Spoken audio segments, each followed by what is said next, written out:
gravel drive of the Blackwood estate was choked with wet, dead leaves, the sound of the tires crunching the only disruption to the overwhelming stillness. The sky was a heavy, perpetual gray, filtering the late afternoon light into a weak, unsettling haze. Adam cut the engine of the truck, and the silence descended immediately, thick and suffocating. "Generator repair," Adam muttered, checking the work order. "Non-functional main coil. Seems simple enough." "Simple until you realize we're 50 miles from the nearest hardware store," Charlie grumbled, pulling his gloves tighter. He hated these remote jobs, especially when the light was fading. The house was not a mansion, but an immense two-story structure of dark Victorian wood, its architecture ornate and deeply shadowed. It looked like it had been absorbing light and sound for a century. The front door opened before they reached the porch. The client, a man in his late 50s named Mr. Peterson, stood framed in the dim entrance. He was thin, pale, and radiated a profound, tight nervousness that had nothing to do with the failing generator. "Mr. Adam, thank God you're here," Peterson whispered, his eyes darting quickly over Adam's shoulder, scanning the empty drive. "The generator has been dead for 2 days. We need power restored immediately." Adam nodded, professional and detached. "We'll diagnose the main coil, but I can tell you now, Mr. Peterson, if it's fried, we won't have the part until morning." The diagnostic was swift. The main excitation coil was irrevocably fused. "Just as I thought," Adam confirmed, stepping back from the dead machinery in the detached shed. "Charlie, you've got the honors. Get the truck, drive to the nearest supply house, and find a model-matching excitation coil. I'll dismantle the housing here and prep the connections. We need to do this quickly." Charlie sighed, but nodded, grabbing the spare keys. He drove the truck down the leaf-strewn drive, leaving Adam and the increasingly anxious Mr. Peterson alone with the heavy silence of the estate. Adam returned to the porch to retrieve his main toolkit. Peterson was gone, replaced by an old woman, frail, dressed in faded, heavy clothing, her face a web of fine, deep wrinkles. She moved with a slow, deliberate grace that belied her apparent age. "You're the repairman," she stated, her voice surprisingly strong, though dry as autumn leaves. She didn't introduce herself or smile. "That's right, Adam," he confirmed. "I have a light that's gone out in the cellar. It needs fixing now, before the darkness takes hold." Adam frowned. He needed to prep the generator housing, but her request was simple, and something in her ancient, unyielding presence commanded a reluctant respect. He was taught never to leave a job unfinished, no matter how small. "Fine. Show me the fuse box," Adam said, grabbing his small inspection lamp. The old woman didn't lead him toward the main fuse box. She led him through the dim, cold halls of the house and pointed to a dark, heavy wooden door tucked beneath the main staircase. "The light is in my room, down there." Adam, feeling the familiar prickle of professional dread, the moment when the job stops making sense, pushed the heavy door open, following the old woman into the absolute blackness of the cellar stairs. The air in the basement room was immediate and oppressive. It was a suffocating blend of stale earth, dry wood, and a heavy, acrid smell that Adam immediately cataloged as burnt metal. His flashlight beam revealed a low-ceiling space choked with shadows and antique clutter. The floor was rough, unsealed concrete, and near the far wall, where the furnace sat, cold and silent, Adam noticed a large, disturbing black stain seeping into the dusty concrete. The old woman stood silently near the bottom step, her eyes fixed on the ceiling fixture. "It's the light, Adam. It hasn't worked since the generator failed. I need the light." Her voice was still quiet, polite, but had taken on an unnerving, demanding resonance in the confined space. Adam, professional even in the face of mounting unease, ignored the ominous stain. He found the fuse in the small sub-panel near the furnace and replaced the bulb in the fixture. "It should be an easy fix, ma'am. It was just a blown fuse. The light should hold." The old woman gave a tiny, approving nod. "You are very good, Adam. You fix what is broken." Adam sat down on a dusty wooden crate to check his tool bag. He was momentarily distracted, running through the mental list of generator parts Charlie needed. It was in that moment of lowered guard, while his head was down, that the sensation struck. It was a profound, paralyzing coldness that radiated from a spot directly behind his shoulder. It was heavy, wet, and intensely immediate, feeling like a physical presence crowding him, its breath a chilling vacuum on the back of his neck. Adam snapped his head around, flashlight sweeping the empty space behind the crate. Nothing, just the blank, dusty concrete wall and the deep shadows clinging to the ceiling joists. The feeling vanished instantly, leaving him with a racing heart and the profound certainty that he had been intensely observed. "Something wrong, Adam?" the old woman asked, her voice betraying not concern, but an unnerving, knowing amusement. Adam turned back to her. The dim, weak light filtering from the single small basement window fell across her face, and he noticed the second, more disturbing change. The extreme depth of the wrinkles around her eyes seemed to have lessened. The skin under her chin appeared subtly tighter, smoother. She looked perceptibly younger than she had moments before on the porch. The change was slight, almost impossible to confirm in the poor light, but the shift was undeniable. "Just structural cold, ma'am," Adam lied, his gaze dropping to the floor to mask his confusion. His flashlight beam settled directly on the large black stain. He had initially dismissed it as oil or water damage, but as he watched, the liquid within the concrete seemed to darken and thicken, losing the dusty, weathered appearance it had moments ago. It wasn't just old seepage anymore.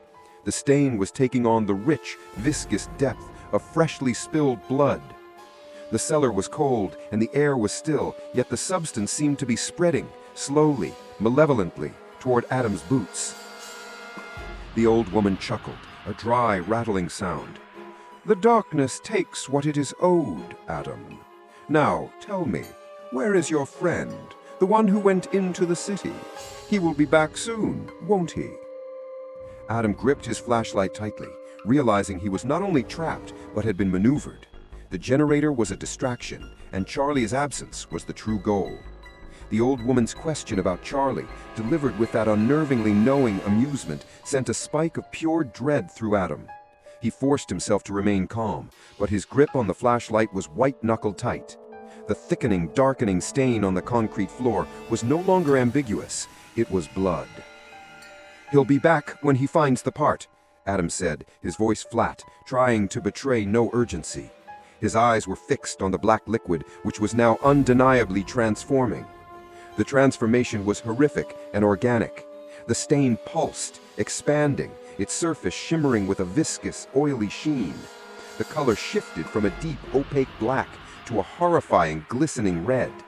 Not the dull red of dried rust, but the vibrant, terrifying hue of fresh, flowing blood, pooling and spreading across the dusty concrete.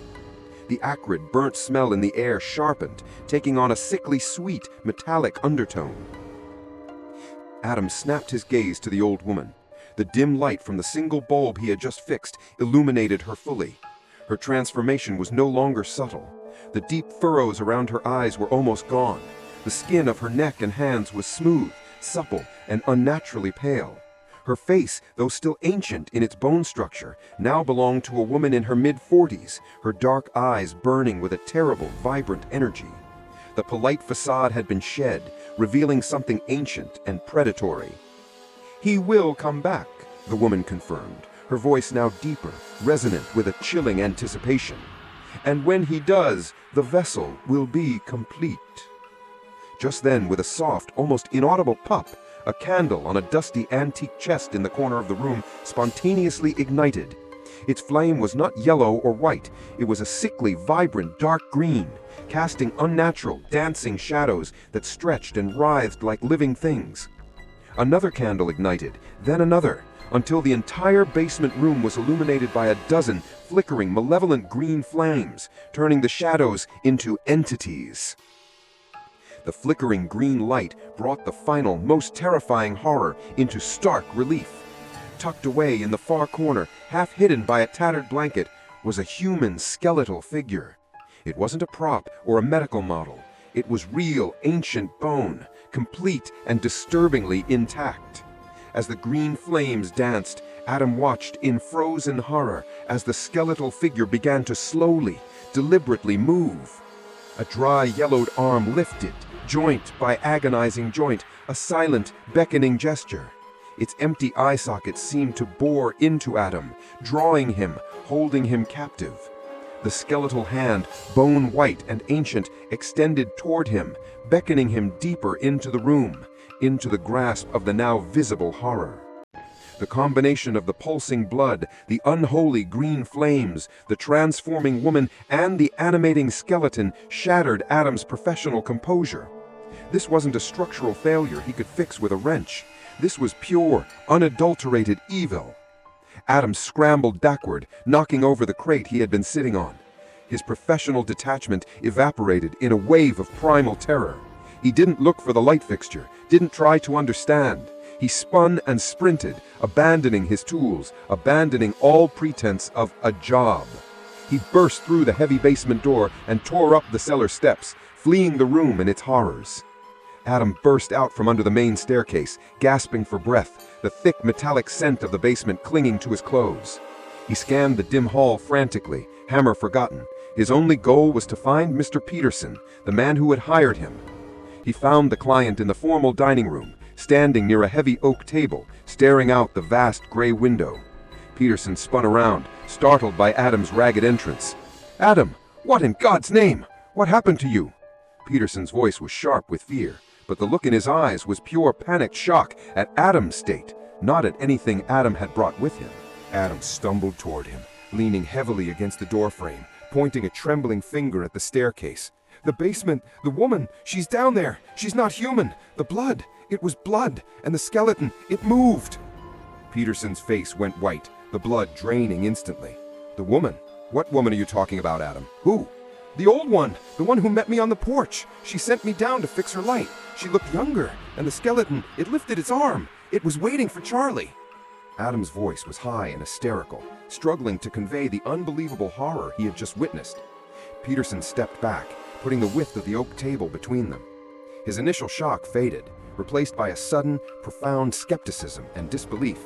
"Adam, there is no woman here. There hasn't been a woman living in this house since my mother passed away 6 years ago. I am alone. The house is empty, except for the generator shed." He spoke with a strained, controlled certainty that was deeply unsettling. "You must have hit your head. You're exhausted." The immediate cold denial hit Adam like a physical blow. He stared at the client, realizing he was being gaslighted, or worse, that the entity was capable of erasing its own presence from the client's reality.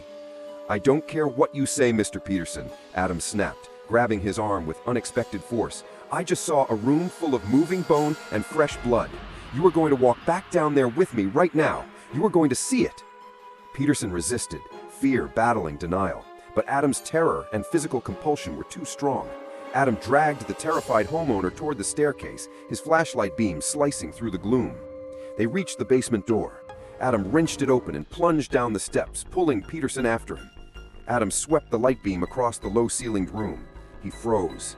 The air was merely dusty and cold. The large, glistening pool of red liquid was gone.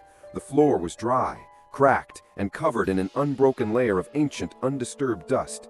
The antique chest was there, but the candles were out, their wax cold and hard. The human skeletal figure in the corner was covered entirely by the tattered blanket, motionless and inert. The single bulb Adam had fixed earlier burned steadily, illuminating a space that was entirely clean, empty, and normal. Adam's mind reeled. He moved to the spot where the skeleton rested, kicking the blanket away. He saw the bare bones, inanimate and old, but etched faintly into the dusty concrete wall behind the bones, where the green flame had danced. Adam noticed a small, distinct mark, a carved symbol, complex and geometric, an ancient exorcism sigil. Peterson, seeing only a dusty room and a hysterical contractor, wrenched his arm free. "Get out of my house, Adam. You're delusional. I'm calling the sheriff." Adam ignored Peterson's frantic threats. He didn't look at the client. He stared at the faint ancient exorcism symbol on the wall, realizing the terrible implication. The room had been forcefully cleaned, the haunting suppressed, but the underlying entity remained. The sigil was not a defense. It was a desperate, failed containment. He was abruptly pulled from his terrifying realization by the sound of tires crunching on the gravel outside. "Charlie!" Adam yelled, sprinting out of the basement and into the main hall. Charlie's truck pulled up to the generator shed. Adam met his friend before he could even kill the engine. "Adam, what the hell? You look like you just saw a plane crash," Charlie said, hauling the heavy new excitation coil from the truck bed. "No, Charlie, worse," Adam rasped, grabbing his friend's arm. He glanced back at the house, where Mr. Peterson was already dialing a number on his phone, his face a mixture of fear and rage. "We have to fix the generator, right now. Forget the payment, forget the client. We need the power back on, and we need to get out." The urgency in Adam's voice, raw, desperate, and utterly unlike his usual professional calm, immediately silenced Charlie. He saw the terror in Adam's eyes, and he knew something truly structural had failed. They moved with brutal efficiency, working silently under the darkening sky in the generator shed. Adam quickly stripped the damaged housing, while Charlie expertly installed the new excitation coil. The mechanical work was a welcome anchor in the chaos, a return to the quantifiable laws of physics. They secured the final bolts, connected the main power leads, and Adam flipped the master switch. The engine caught immediately with a satisfying, powerful roar. The shed and the house were instantly bathed in the harsh, reliable yellow light of restored electricity. "Done," Charlie breathed, wiping his hands. "Let's grab the tools and go. That guy looks ready to shoot us." As they reached for the door of the shed, the old woman reappeared. She wasn't in the house or the yard. She was standing directly in the open doorway of the generator shed, her figure framed by the sudden, harsh electric light. She was no longer frail or old. She was the beautiful, pale woman in her mid-40s, elegant, terrifying, and utterly malevolent. She was dry, calm, and immaculate, utterly unlike the chaos Adam had just fled. Charlie froze, his mouth falling open in confusion. Who is that, Adam? Is that the client's wife?" Adam felt the blood chill in his veins. The air in the shed grew instantly cold, the oppressive pressure returning, despite the heat of the running engine. He raised his heavy wrench, knowing his technical skills were useless against her.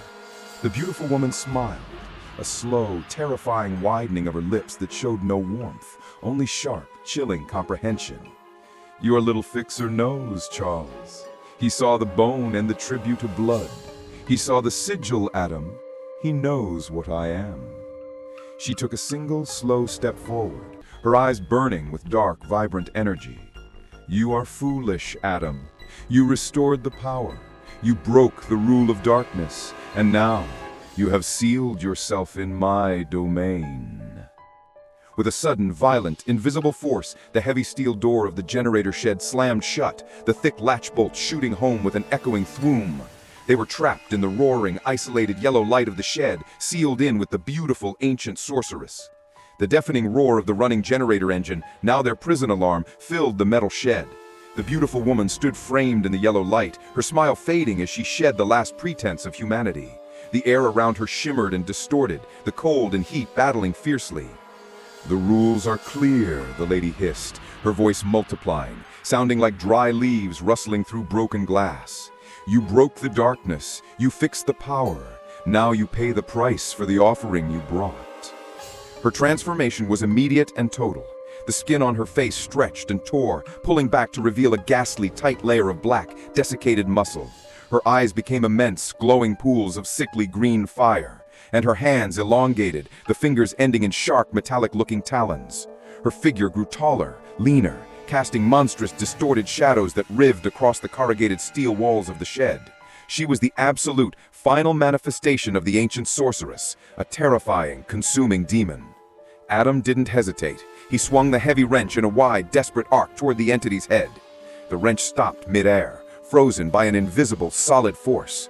The demonic lady didn't move her head. She simply raised one skeletal hand. With a terrible grinding sound of metal bending against bone, the heavy steel wrench was crushed and twisted into a meaningless knot. The fight was over before it began. The lady turned her blazing green gaze on Adam. With a sudden, savage snap of invisible energy, Adam was violently ripped from the ground. He was slammed upward, his body striking the low metal ceiling with a sickening crack, the sound lost instantly in the roar of the engine. He collapsed back down, gasping, only to be seized again, slammed horizontally against the steel wall. The force was bone-shattering, absolute, leaving him winded and incapacitated, his ribs screaming in protest. Charlie screamed, a high, raw sound of pure terror, as he suffered the same brutal fate. The lady tossed him around the confined space like a rag doll. His body struck the running generator housing, narrowly missing the spinning belts, before being slammed violently against the opposite wall. The heavy impact was followed by a sharp, agonizing cry as his arm broke, the sound clear even over the engine's roar. The entity held them suspended, crumpled heaps of broken flesh, their blood mixing on the cold concrete floor. The shed was a small, high-velocity torture chamber powered by the generator they had just fixed. Suddenly, the violence paused. The demon's glowing green eyes, the eyes of the old woman, flickered toward the shed door. The sound of frantic hammering fists and muffled shouts broke through the din. Mr. Peterson, attracted by the engine noise and the screams that had pierced the metal walls, was desperately trying to unlock the outer bolt. "What is happening in there? I'm calling the police!" Peterson screamed, his voice muffled but hysterical. The demonic lady smiled, a terrifying, cracked widening of her face, and released her grip on Adam and Charlie. They dropped heavily to the floor, barely conscious, their bodies ruined. She turned her full, terrible, blazing green attention toward the door. The entity had been presented with a new victim, the very person who owned the land. The roar of the engine and the screams of the broken men were suddenly replaced by the sound of immense, invisible energy focusing entirely on the terrified client beating on the steel door. The demonic lady's mind, fixed in fiery green gaze, was locked onto the door and ever eager to claim the property owner.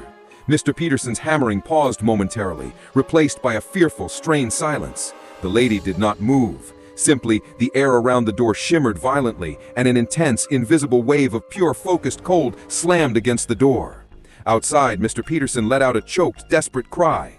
The muffled sound of his body hitting the ground was dull, heavy, and final.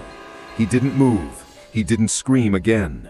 He was instantly silenced, a catastrophic mental or spiritual blow delivered through the thin barrier of the metal door. The property owner had been neutralized. Adam and Charlie lay on the concrete floor, severely wounded, using the deafening roar of the generator to anchor themselves against the trauma. They were next. The demon smiled, its eyes burning brighter, ready to turn its attention back to the two crippled men who had fixed the power and sealed their fate. But before the demon could move, the heavy latch on the shed door rattled. It was not the panicked fumbling of the client. The bolt was deliberately, smoothly slid back. The door opened just enough for a very old man, stooped and frail, to slip inside. This was the old age man, clearly the client's father, his face lined with immense age and profound grief, his movements slow but certain. He ignored the roaring generator and the carnage on the floor. He held a small, thick glass tumbler filled with ordinary water. The demonic lady's eyes, fixed on the new intrusion, narrowed instantly. Her expression shifted from malice to raw, agonizing fear, a primal terror Adam had not seen before. She didn't shriek, but a terrible, high-frequency metallic whine, a sound of immense power resisting a higher force, vibrated the very air. The old man shuffled forward one slow step. He did not speak. He simply lifted the tumbler and, with a smooth, decisive motion, threw the small glass of water directly at the demon. The water, ordinary water, hit the center of the demon's chest with the force and impact of molten steel. The reaction was immediate and absolute horror. The lady let out a catastrophic, unnaturally loud shriek, a high, shattering, impossible sound that was amplified by the metal walls, tearing at the surviving men's eardrums and completely drowning out the generator's roar. It was a sound of ultimate spiritual agony. As she shrieked, her body convulsed violently. The blazing green fire in her eyes extinguished instantly. Her figure began to blacken, crackle, and collapse inward, transforming rapidly from living flesh and malice into pure, dry disintegration. Within 3 agonizing seconds, the terrifying, beautiful demon dissolved into a small, smoking pile of black ash directly on the concrete floor, leaving behind only the terrifying, silent echo of her final scream. The overwhelming cold was instantly gone, replaced by the residual heat of the running engine. The spiritual malignancy was gone, defeated by a gesture Adam couldn't explain.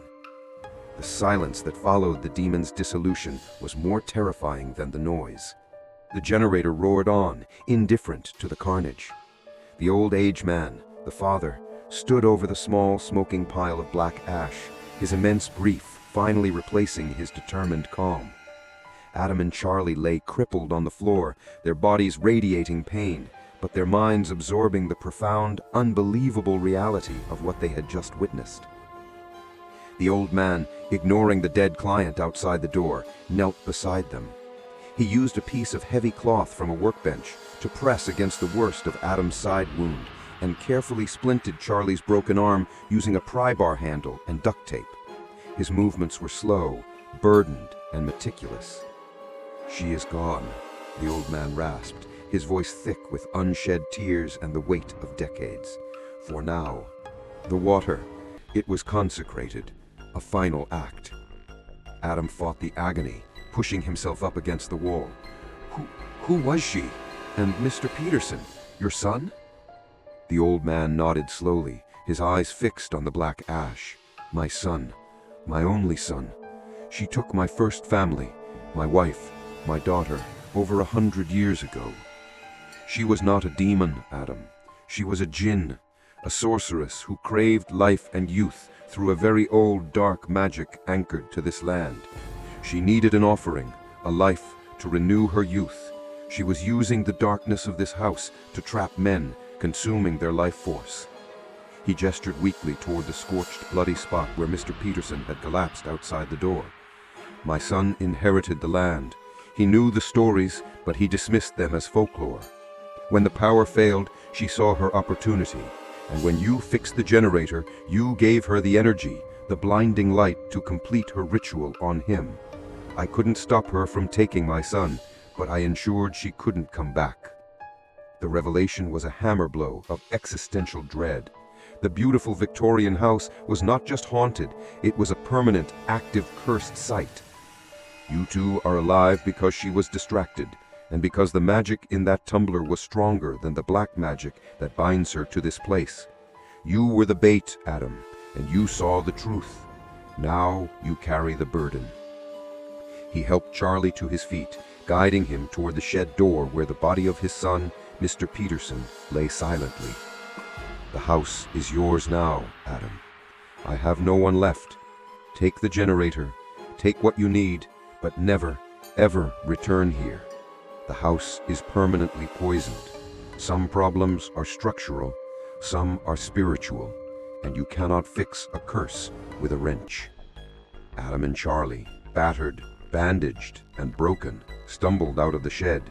They left the roaring generator, the tools, the black ash, and the grief-stricken old man and his dead son behind.